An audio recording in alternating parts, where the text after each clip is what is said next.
Hello, everyone. Welcome back to Tony Sports Games for episode 12 of our Dynasty Playthrough series here on Draft Day Sports College Football 2026. Of course, as always, we are with the University of Louisiana Ragin Cajuns. We are on the road to glory. It's a bumpy road, the road to glory, as we are experiencing again this year. Now, Happy New Year to everyone. We are back on our regular schedule of video uploads, so this will be going up on Friday the 2nd. I hope everyone enjoyed the 3 videos we uploaded last weekend over the Christmas weekend. Hope everyone had a great week, and hope everyone's headed into the new year with hope for the future, other than my football season hopes. Not here, but my Kansas City Chiefs in shambles, no playoffs, no healthy knee for Patrick Mahomes, my Iowa State Cyclones, no coach, no recruits, very few players left. Things aren't looking great. But it's a new year now, so you never know what can happen this year. You know, we're, in a way, on to bigger and better things. Now, as for our Ragin' Cajuns here, last weekend, so Saturday, would have been on the 27th, yesterday as I'm recording this, but last week for you guys, we did test out our Twitch stream, and we played through a few weeks on there. It mostly worked out okay. I ended up having some crashing issues with OBS, and once it started crashing, I tried a couple times to get it back up and running, but it didn't really work out. So I'll have to keep working away on that. It's been a while since I streamed it all, but we played through, I believe, 3 weeks here. And the bad news, how this went down, I meant to play all these games, but what I ended up doing was I played the South Alabama game in week 7. I played the at Washington State game in week 9. And I meant to play, but then I accidentally hit the sim button. So I accidentally simmed the Georgia State home game, which was the easiest out of the 3. So I I played and lost the 2 tougher games. I accidentally simmed the home game in the middle, and we lost that one as well. So we are on a 3-game losing streak is the bad news. Now, if you look from weeks 1 to 9, I'd say our schedule was definitely front-loaded as far as the difficulty. South Alabama, Georgia State, 2 of the better teams we're going to play in the Sun Belt. If you look down the stretch here, we have Texas State, Southern Mississippi, James Madison. The James Madison has been very up and down. Their victories have largely come over good teams. ULM, a home game to close the year. So we are a little bit up against it now. We're sitting at 2-5. To get to 6-6, we're going to need to go 4-1 down the stretch here. It is possible, but it's going to be difficult. So we'll take a look at these box scores, the games. I can walk you guys through what went wrong to cause us to lose these games. But we've got to put our heads together and really get some good game plans together for the next couple weeks so we can at least stay on pace to have a chance to be bowl eligible here in season 1. But so let's review our team. Let's review the last few weeks and look ahead to Texas State and take a look at our recruiting. I haven't done any of this for this week yet. I ended by advancing the week and then just saved and exited. So we're going to be finding some of this out live together. But let's dive into it. Let's get ready to go to Texas State and get back on the winning track. Here we go.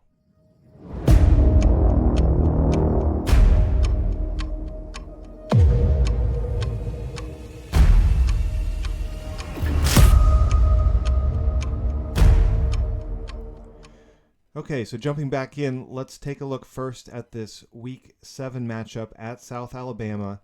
Again, I played this game out myself. It ended up as a loss, which is really a shame. Really, the issues came for us early in the game. As you can see, we're down 21-7 at half. I was able to get things rolling a bit better in the second half. It was just too little too late. So, really entering the fourth, early in the fourth, they score to go up 34-17. The game is pretty much over, and then we scored a couple times late to make it respectable. But it wasn't really like back and forth. I'd say they had control pretty much the whole game. If you look over here, the big issue, which South Alabama, we knew going into this game they are the run heaviest team in the country, definitely in the Sun Belt, and we just weren't able to deal with that. And again, I was calling the defense, I was playing the game, and yet they, averaged 5.7 yards a carry, ran the ball 42 times for 241 yards. Now, in spite of that, we had the ball for more time of possession. We had more first downs. This was really where we kind of lost the game, and we had our turnover, I believe, came early in the game, which really stunk. But we're 3 of 11 on third downs; they're 9 of 11. So even though we could have had a much greater time of possession edge and yardage and everything, but we ended up getting a lot of passing yardage. Some of that was early in the fourth quarter when I think their foot was off the gas because they were ahead by 17. But I tried a lot of different situations to get Levy going, and as has been the case all year, we're really struggling to break big runs. Elliott was a little more steady. I didn't get Edwards going very much. Most of the QB runs are not working too well. This guy really killed me with his scrambles. Goats. What kept happening was either they would run the option, they ran a lot of outside runs like we planned, but even when he would drop back to pass, we get very little quick pressure, especially in our base defense, which we're gonna have to rethink some things after this season. But he would just scramble out to the sidelines, and he's pretty fast, so he really beat us up on the ground, and we weren't able to get this one done.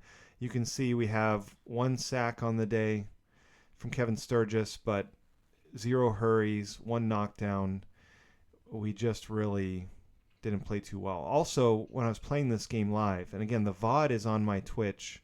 If any of you diehards are like, I want to see the details, it's www.twitch.tv/TonySportsGames. But I was not happy with the play of let's see, which one was it? It was Weiss. Leland Weiss. He is our right outside linebacker, so to the offense's left, but he was juked out of his shorts multiple times in this game, wasn't really holding the edge. There were a lot of run plays where he was in position to make the play, and the guys just got past him. Now, if you look at his stats for the year, his production's been pretty good, but I felt playing it live that our other outside linebacker, Ira Miller, was playing better. So something to keep an eye on here, as we make our tweaks to come down the stretch of the season here. I'm wondering if maybe Armstead or another linebacker could get worked in more.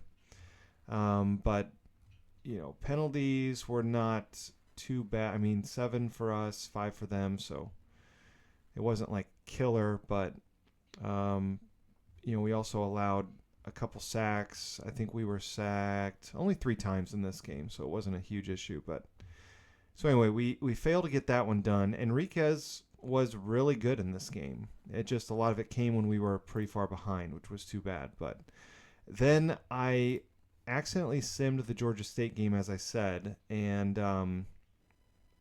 I would like to think we could have won this if we would have played it out. We lost in overtime, actually, which is a kind of a bummer.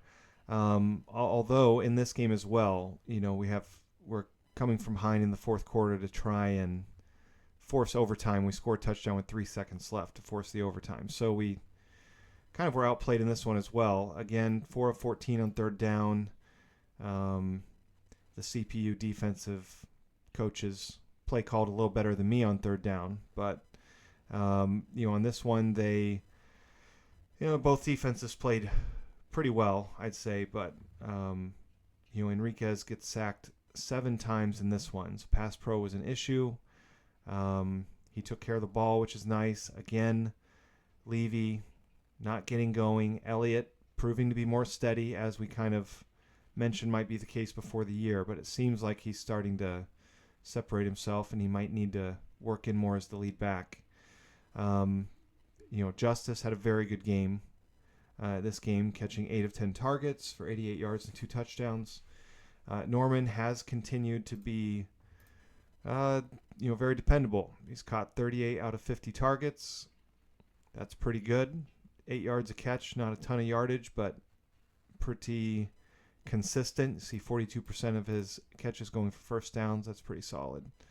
2 drops, 0 touchdowns. So in the red zone, of course, as I played these games, I called a lot of 2 tight end passes in the red zone, but haven't been able to get him a touchdown yet. But, other than that, just,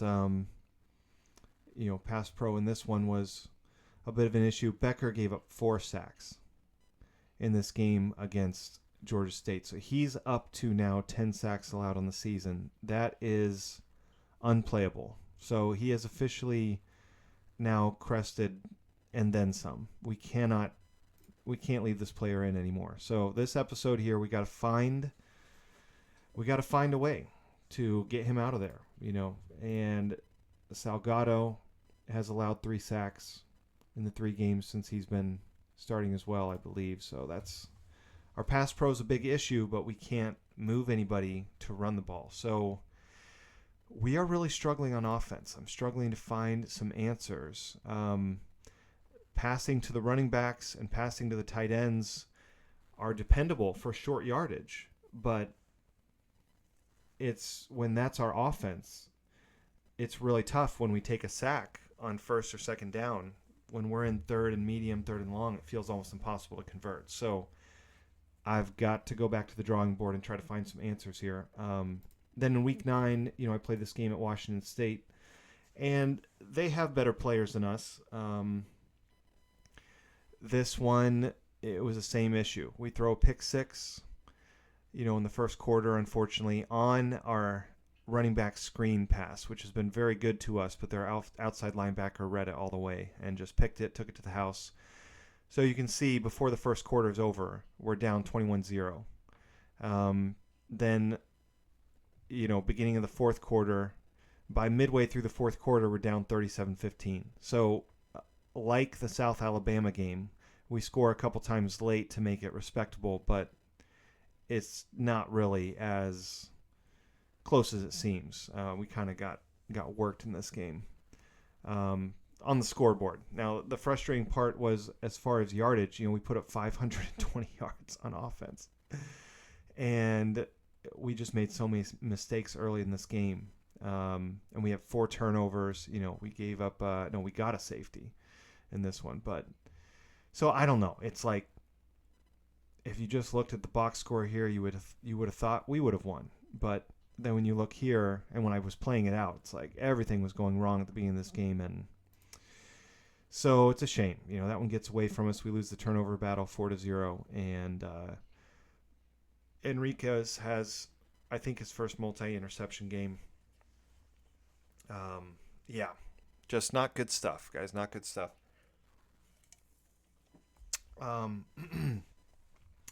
For their offense, really most of the damage was just this running back. We did a really good job containing their passing game. They killed us on the ground. The bright spot in this one, Levy was a little bit better.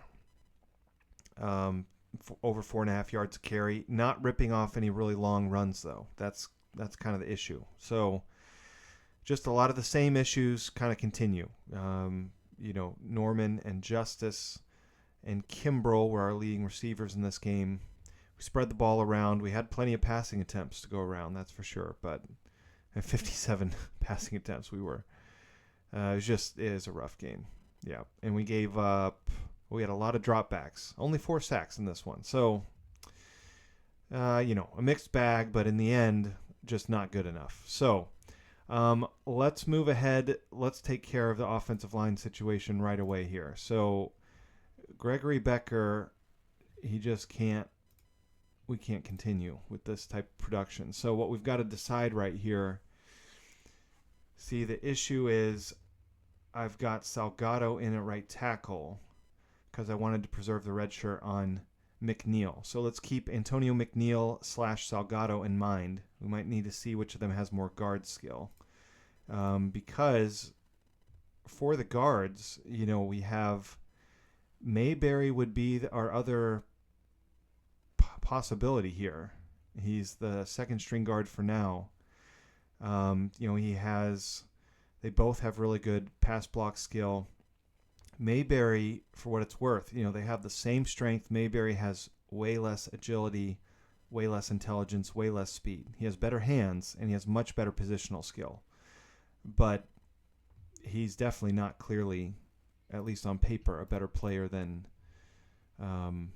Becker. But we've got to try something. So for now, what we're going to do right away is we're going to put Mayberry in here, and we're going to move Becker down. So let's do that for both these depth charts real quick here. And this is just, it has to be done. 10 sacks given up is not a pace we can sustain. Then I think what we need to even do further, let's take a look at McNeil and Salgado. So McNeil has no guard skill. So I guess we basically have to decide, do we put him back at tackle? What about Salgado? He has very little guard skill too. So, he's a worse pass blocker than Mayberry. He does have better strength, better agility, better intelligence, better speed, about the same hands. So I don't know. I think we need to try Mayberry for a couple games.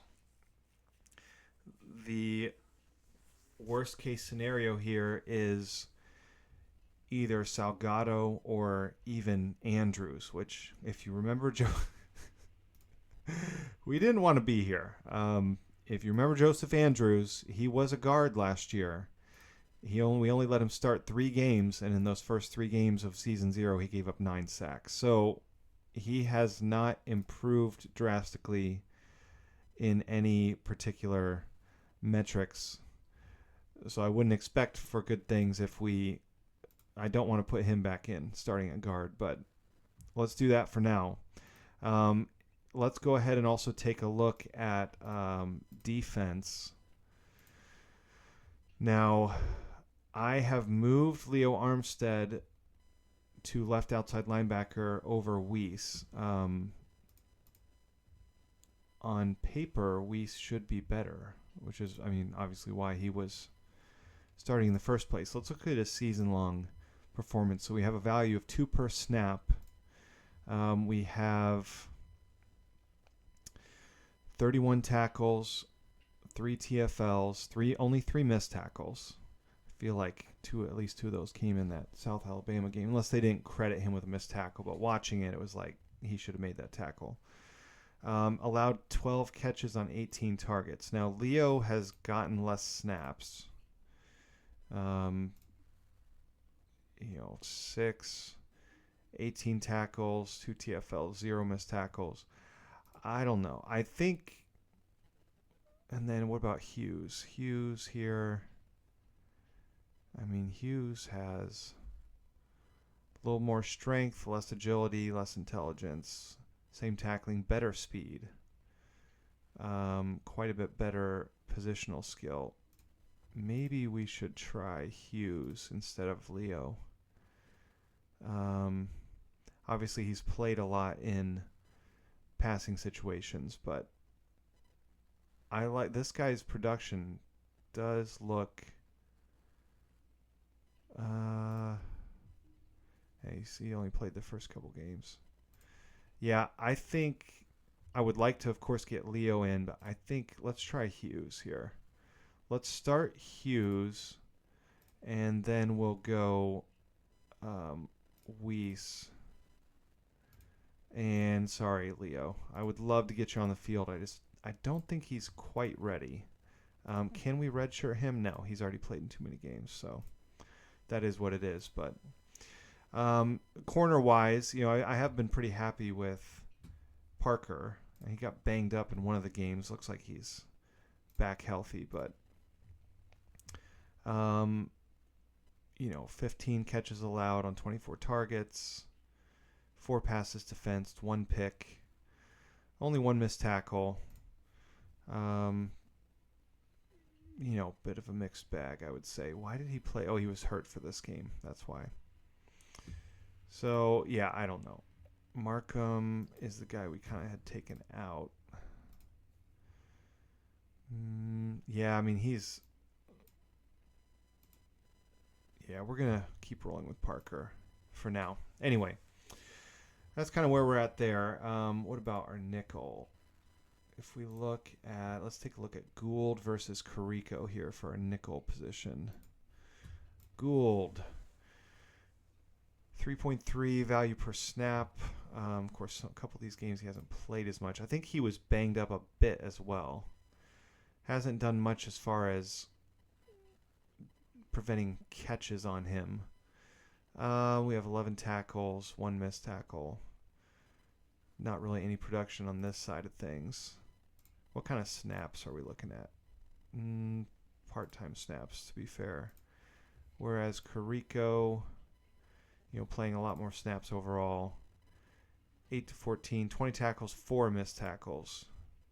Should be a better tackler than that. Yeah, I really don't see any other serious levers to pull. So we'll roll with Miller and Hughes starting, I think. And let's put Miller in here. I like what he's bringing to the table a little bit better than Weiss. So running through this week, and I'm just going to go through everything. If I end up clipping a couple of these things out, just to keep the video short, that's fine. But so we've got a couple guys that are saying they're fatigued. Clinton and Felder. Felder had already said it earlier, so maybe the second time he complains, I'll move him even if he's not hurt. But Clinton is an important player for us. I don't want him to miss a game, so we've got to move him. He's at 47 intelligence, so that's good enough. I think he's a senior, yeah. So we'll just move him to positional athlete, I suppose. Yeah, 22-point schedule. Do I have a rest one set up yet? No, I don't. That's something I may do next year, is when guys are fatigued, move them to a 20-point schedule for... You know what? Let's just do it now. Rest. Now I need to name this where they're going next. Rest to 22, because both these guys were on 23. So Felder and Hughes, or Clinton, yeah. So this tells me they're on this rest schedule of 20 points until they lose the fatigue, and then this tells me they're going to a 22-point schedule after, so I don't forget and accidentally put them on another 23-point schedule. Okay, so that's dealt with. Training report. We've got some work being done here. Another thing I'm going to wait till the end of the year to take a look at, but it is possible our whole, I think Davis has been better than Greer. So our whole big man up front, dealing with the low positional skill, we may be suffering a little bit more from that than I think. Homer Davis has been pretty good. 7 TFLs, 3 hurries, 4 knockdowns, only 1 sack, but I think he's playing better than Greer, which the only thing he's better at significance is position skill. So we'll have to keep an eye on that. It may be that guys in the trenches suffer a little more from lack of position skill than I think. You can get away with it a lot of times with corners if you're playing man-to-man with just really athletic guys, converted running backs and wide receivers, because even if they get the occasional pass interference penalty, if they're athletic enough, they may not be good tacklers, but they break up so many passes, it's kind of worth it. But maybe the big guys suffer more. So Enriquez with a nice little gain there. Another point in accuracy. Yeah, that's terrific. So we're still, we're making some work here, but let's take a look at our recruiting. I haven't even looked at this. Okay, we get a 3-star tackle, Christopher Allen. Let's see. He's already a pretty good blocker in the run game, and he's smart, and he has great competitiveness, good work ethic, really good potential. Looks like he's kind of a pure run blocker, and we just have to wait and see where the speed and agility come back at. I am encouraged with the B plus athleticism grade, B plus agility, B speed. That could be pretty good. And he's an athletic blocker. Good size as well. So this is probably a pretty good player. Don't know if he'll ever be a two-way tackle, in terms of how low is the pass blocking, but that's pretty good. Looks like we lost some guys too. I know I was on Ali Bayer. I'm not sure if I had offers on either of these guys. Let's take a look and see right now. No, just Bayer. So Bayer's the one guy that we had an offer on that falls off. Now, as long as, let's see, Watson is the other guy, I'm probably going to lose, but I think he's really good. So I'm trying to pry him away from Sam Houston State. I don't think it's going to work out. The rest of these guys, all these guys, were still their only offers. So we're going to stay on all these guys. Ali Bayer was a running back, and what did we like about him? Speed and strength. Yeah, I mean, he's probably a pretty good player. But so who else do we have for targets?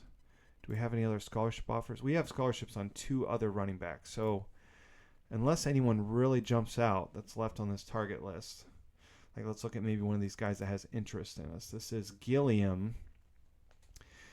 Didn't have such great coach grades, above average potential. Nothing really stands out here. He good social type, workout fanatic is nice, not sky high potential. B speed, C agility and strength. So I don't know. Good hands. Could be an option. Purcell, he's pretty little, 5'7", 173. Fast and strong, not very agile. Really good potential, about the same coach grades. I don't know. We could definitely offer him. Any of these other guys, does anyone else have a type? Let's see. Here's a fan favorite, Francisco Gutierrez.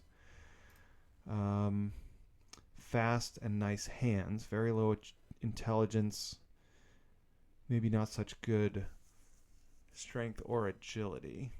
A speed, though. I mean, that is something. I have a feeling this guy's a lot like Levy, really. Fantastic potential. We could offer him.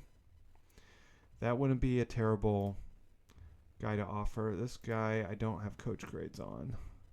Don't really want to spend to get it either. Running circles around defenders. I don't know if that's speed or agility. Could be either one. It looks like he's pretty athletic. Good hands. So another guy. It's kind of like Levy. Not such good strength. I suppose we do have Elliott to be more of a inside runner. Man, I kind of like to get coach grades on him, but the money is the issue. Cameron Lester. Speed and strength is mentioned. Incredible potential.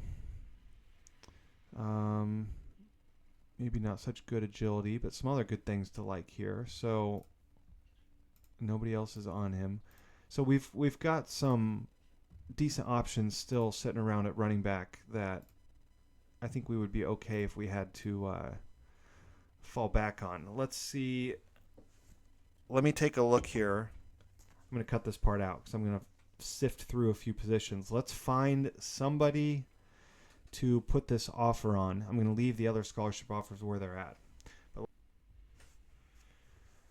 Okay, so we have made a decision, and in the end, I went with this guy, Thomas Rhodes. He is a running back. He's a power runner. This gives me the thought that he's probably very fast. It doesn't just say he has nice speed. He can run with the fastest guys at the college level, and he's strong. He has really good potential. Decent intangibles, not great team player, but when you look at work ethic, competitiveness, sportsmanship, disposition, kind of value those things higher, I think, at the running back positions. That I like what we have here.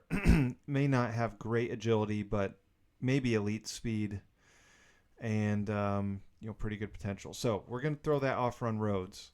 Now, as I've mentioned before, where we're at with our money, and with Rhodes too, let's see, he values winning. I'm going to promise him, if we don't make a bowl game next year, guys, we're going to be hurting. So, about all that we've got money-wise is enough to do that right there. Contact and phone call each week. So that's recruiting. Still got some fallback options we can move to if we don't get these guys. But now we need to look at Texas State. Let's see what we're up against here. If we look at the matchup, we've got, let's see, not a great offense for them as for us. So 125th in total yards, outside the top 100 in both rushing and passing yardage. So offense has been a struggle for them, as it has been for us. We have Charles Stepp, who beat us up. He was the backup last year. Came in and had a great game against us last year. But this year so far, let's see, 62% completion percentage. 8 touchdowns, 4 picks. Only 10 times sacked. Doesn't run much to speak of. Leading rusher on the year, Lester Barber. Just a speed guy. Straight speed, homie. Good intangibles. Averaging 4.5 yards a carry. And he's 13, 9, 13. So about a couple heavier games early in the season, but about 13 yards or 13 attempts a game. Let's see, does he catch the ball? Nah, not really. A little bit. And then leading receiver, this Willis Janes, 6'3", 205. Nothing really to write home about. Good hands, but caught 36 out of 48 balls on the year. 10 yards a catch. Only 1 drop on 48 targets. It's pretty good. Possession type receiver. Not a lot deep, but okay. Now we hope Richard Edwards is going to be able to play. If he doesn't, then that will mean, will it be Fultz for us that will step in? Yeah, it'll be Fultz. Fultz will step in if he can't go. So we'll see about that. Now, if we look at, well, one thing, here's how I like to scout. So if we look at Texas State, we have to decide what type of play we're going to focus against and what player we're going to focus. So if we look at their stats, Charles Stepp, we can see, let's see, 36, 20, and 16. 36, 20, 16. So they throw it short the most. He is most effective. I'd say short to medium. He's about as effective throwing medium as he is short. A few more attempts short, but short to medium as far as their passing game goes for the most part. They do have, so Barber gets the lion's share of the carries. This guy, Stewart's, gets about 8 to 10 carries a game. What about receiving? We just looked at Janes as the top catcher. So if we're looking at focusing either Janes or Barber,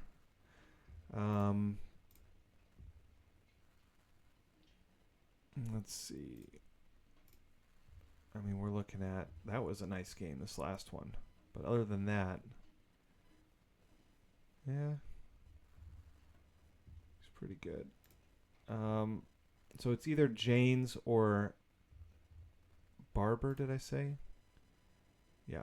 So it's either going to be Janes or Barber for our focus. Now, if we go to strategy, play analysis, and let's look at Texas State. This is the next thing I always do. It's going to show us the plays they run the most. So we have a jet sweep. Wow, they're averaging 4.3 yards on it. That's terrific for a jet sweep. Not usually a very good play in this game, but quick out, end around, pitch, sweep, jet sweep, jet sweep. So, and then we have a long pass. I think this is a medium or long pass, short pass. So I'm going to say outside running is probably because it's a little bit of a mix in their passing game. So if we look at game plan, I'm going to focus versus the outside run. And if you want their defense, this can be a little tricky without watching all their games. But what you can do is look at head coach. He's aggressive, 5-2 defense, mixed coverage, focuses the run. This guy, mixed coverage versus linebackers. He's conservative. Now, I think it's usually the head coach that sets their scheme. So we'll probably just focus versus the blitz. And since we're doing outside running, let's focus Lester. We're going to run a balanced defense.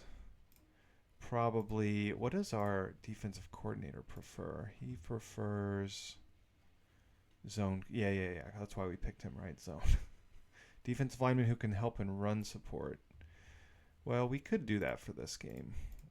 It wouldn't be a bad idea. So let's have the defensive line focus run support. Leave our linebackers mixed. Paul Cox wearing the radio. So that's our defensive game plan. Now for offense, what are we? We're not using a 1st and 10 playbook. We're still using base offense. Let's see if we have enough data on some plays to find something 10 of each that could be in the first down playbook. Let's see. This off tackle right, that's pretty good. This is a little volatile because of the pick six. It's been a good play for us, but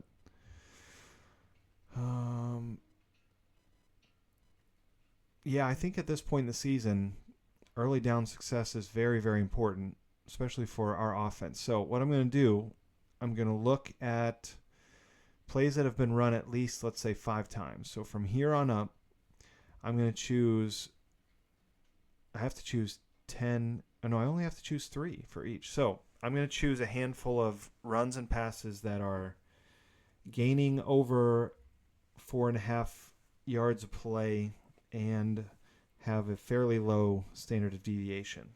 And we're going to put that in a 1st and 10 playbook. So we're going to use those even more. So let me put that together here real quick. Okay. We have a 1st and 10 playbook. Now, I went ahead and found some plays that have been successful consistently for us. Added those in here. For like the run plays, what I've done is if the, like for I formation, the off tackle left is the play I selected. The counter right is kind of the other look of that play. So I still included it in here. I'm just going to leave it at 1. So it's not going to be called as often. Because obviously it hasn't been a great play. But even within this playbook, I don't want to be too unbalanced. So I may even bump these up more. Yeah, I'll just bump these up more. So the ones I put on here that met the criteria I was looking for, I have bumped up. And then the ones that are kind of like the other look of that same play, I have left at 1. Same thing with the pass plays. Bumped the pass plays up that we added for this reason because they kind of met our criteria we were looking for. And then I added just a couple more pass plays to leave them and left them at 1, just so we have a couple other looks besides, so we don't have basically 4 plays of each. So we have 8 of each. So this is our 1st and 10 playbook, and we're going to go ahead and put that in 1st and 10 scenarios, trying to stay ahead of the chains. It's very, very important. So that's what we're going to focus on there. Now, if I look at their, I know I already did this, but if we look at Texas State, their defense, they're nothing really stands out. I guess they're a little worse against the run than the pass. what's worked for us. I mean, offense is a bit of a struggle right now, but I think we're going to leave kind of most of this the same as far as our play calling goes. Maybe we could run it a little bit more on first down, I suppose. What does this get us down to? Maybe 40, 42. Yeah. Yeah, that seems okay. Hopefully we can get this run game going. It's been a bit of an issue for sure, but our pass protection's an issue. That really stinks. So we have some things set up there. Early downs, let's see. Oh boy, outside run defense might be a nice idea in early downs. So let's do that on 1st and 10. We'll play our outside run defense playbook. 2nd and long, I think we're going to do our balanced mix. 3rd and short, goal line, passing downs, goal line, passing downs. Yep. 3rd and medium, I don't think they're enough unbalanced to the run that they may pass a bit more on 3rd and medium, but yeah, I feel okay about this. So this, I think, is a decent game plan. Did we use our coach talks yet this week? Let me see. Let's see. Our morale, who's really, well, Justice is really his morale. Can I encourage him? Can I do anything? Ugh, no, nothing I can do. So Justice morale, there's nothing I can do. We just need to start winning some games, or he's in the tank forever. So, anyone else struggling with morale that plays a lot? Ramirez plays a bit. How's he been doing? He had 2 pancakes last week. That's encourage, praise effort, position. Okay, that's good. So we hopefully did some good work there. I think that's it. So let's go ahead and hit the road to Texas State. Let's see what we can do here. Yeah, I don't think I'm going to see anything here that's going to change my opinions. Sacks, 15 sacks. Yeah, let's go ahead and let's go for it. So we're going to go and let's do our game first this time. Now they're favored by a bit. Windy and rain. How windy? What are we looking at here? It says windy. This is something that's kind of new for me. I never used to really pay attention to that, but let's pay attention to it. Let's just tap this all down 5 points. That's not a crazy amount, but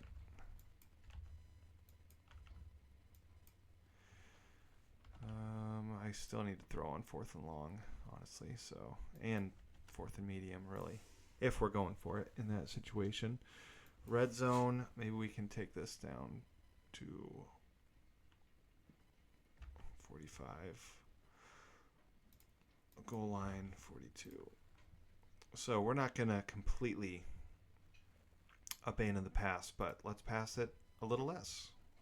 Let's pass it a little less. And maybe we should, let's just do mixed zone. Let's take a look at our defensive playbook real quick just to see how we're doing on defense here. We've got a couple plays that don't work very well that we just need to get rid of. This one averaging 11 yards against. Yeah, we're going to get rid of all these. Not going to leave us with a lot, is it? All right. Well, let's just do it. We want to lean into what we're doing well at.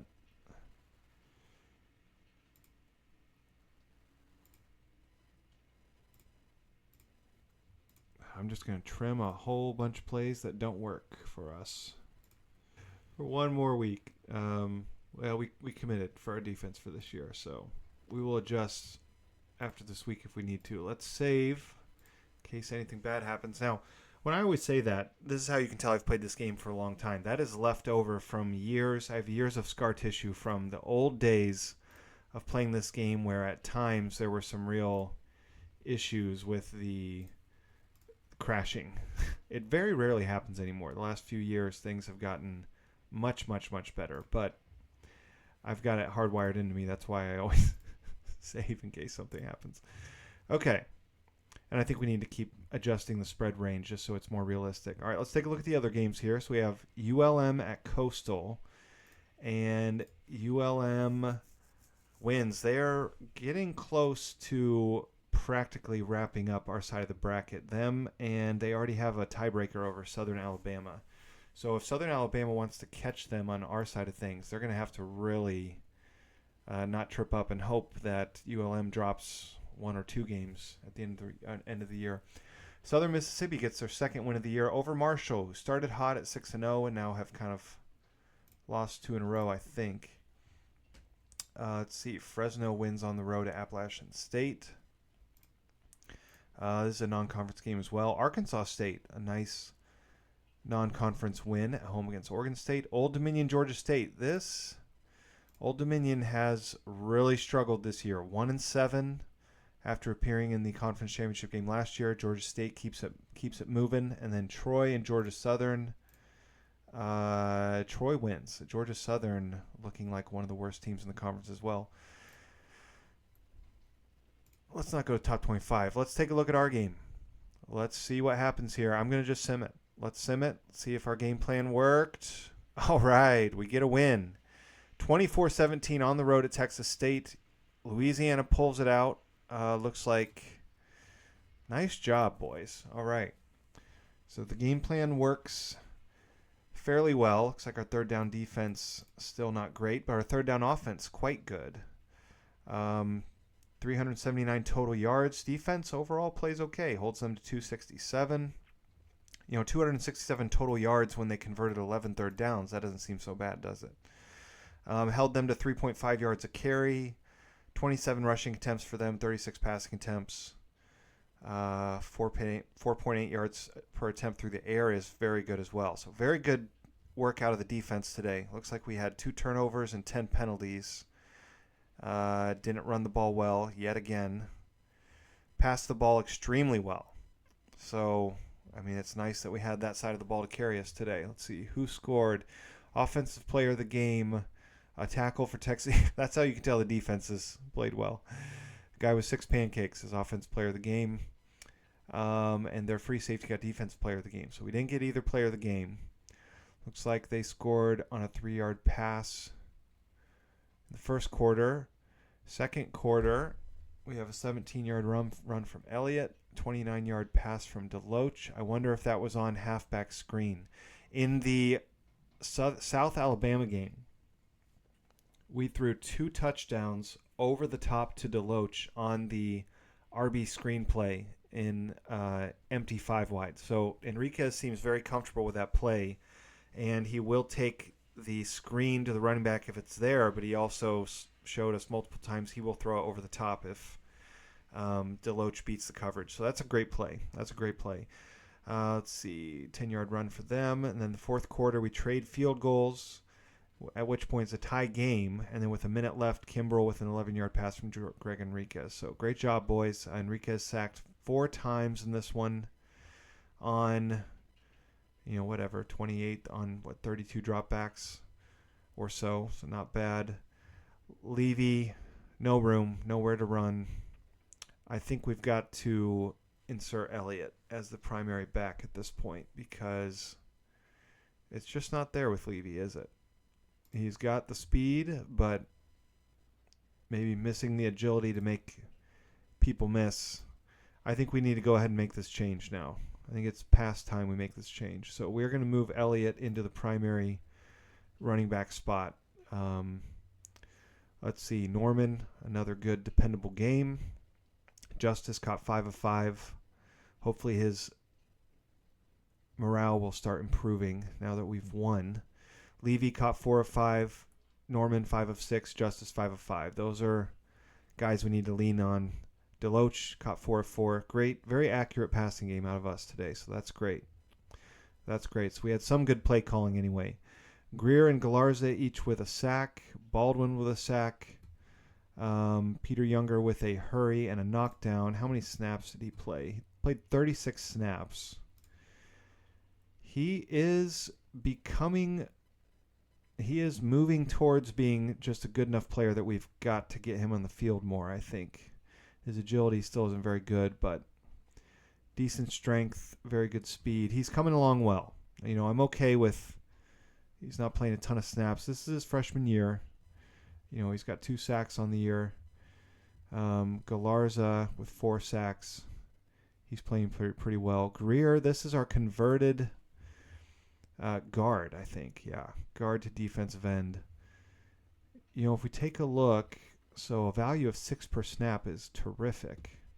So he's grading out very well according to the whatever advanced things they use for this. He doesn't get a lot of tackles. Only 9 tackles and 1 TFL on the year. 1 hurry, 2 knockdowns, a forced fumble, and 2 sacks. So he's playing 40-ish snaps a game on average. So I don't know. The jury's out on how effective he is, because I think if you look at Homer Davis, the other guy playing pretty much full-time snaps, 14 tackles, 7 TFLs, 3 hurries, 5 knockdowns, only 1 sack, but he's probably grading out. So he's not grading out as high, which is interesting, with 517 snaps on the year. Whereas Greer, 517, Greer with 250. So, I guess he is on half the snaps. So, yeah, from an efficiency standpoint, I'd say he's playing just as well. But anyway, nonetheless, we get a big win. This is an issue. So now Salgado gave up 2 sacks. So he's given up 5 on the year. We can't keep doing that. Mayberry gives up 0. So, you know what I think this means as far as our offensive line shuffling? How did Becker get in the game? I thought I took him out. Somehow he...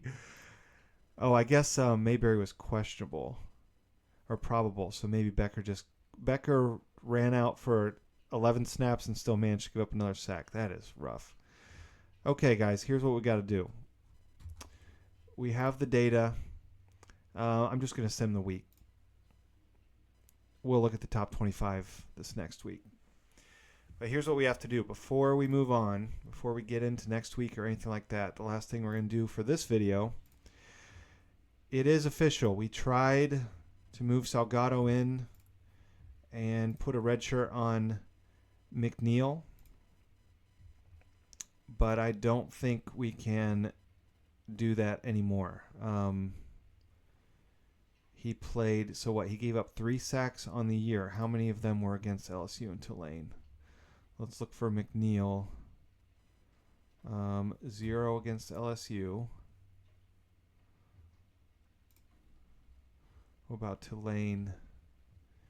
McNeil, 2 out of his 3 sacks given up in the Tulane game. So, you know what? That's enough for me. We're going to pull the red shirt back off McNeil. We gave Salgado some run. He just doesn't perform better. So we're going to move back to where we were to start the year with Salgado as the swing tackle. And Antonio McNeil going to slide back in at right tackle. We will burn the red shirt. We tried to red shirt him, but I don't know what it is with Salgado. When you look at him, I know this is not like a all Big Ten or SEC type player, but you see strength, you see pretty good pass block, and for a lineman, you see very good agility, very good speed, good competitiveness, decent position skill. I don't think these, team player sportsmanship should affect just like pass blocking so much. Hands are not great, but, for an offensive lineman, sometimes you'll see single digits. So 18 is it's not very good, but he looks like he would be a better pass blocker than he is, but he's just not. For whatever the reason. So he's also a 5th-year senior, so this is probably the end of seeing him on the field in a full-time capacity. but I think that's okay. I think we're gonna move on. So, guys, we got to win. We got to win. Appreciate you guys being with us as always. I feel a lot better than I did about a half hour ago. It's always good to get a win. Oh, you know what? The other thing we need to do, it is time to hand the reins of the backfield over to Elliott. We still have run by committee on, so Levy is going to get some run, but I think from what we've seen so far this year, Elliott gives us a better chance to win. Did Clinton play in this game? Because remember, he was probable. He did. He played 36 snaps. He played his normal complement of snaps. So, it is what it is. What's his blocking look like? 6 pancakes, 0 missed blocks. So, yeah, he's effective. Okay. Those are the tweaks for now. Looking good. Looking good. Looking better than we were. So when we return, and just so you guys know, the next time I will be, our next video will go up on the 9th. This is the 2nd. We will have our next video up next Friday.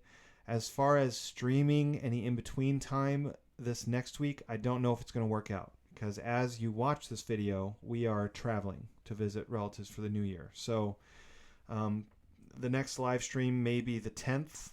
So we might not live play through any content between now and the 9th, but we will see. If I get off work early, maybe we'll just pop a little midweek stream in and play a week or two during this week before the new year. But in any case, we snapped the losing streak. Very important.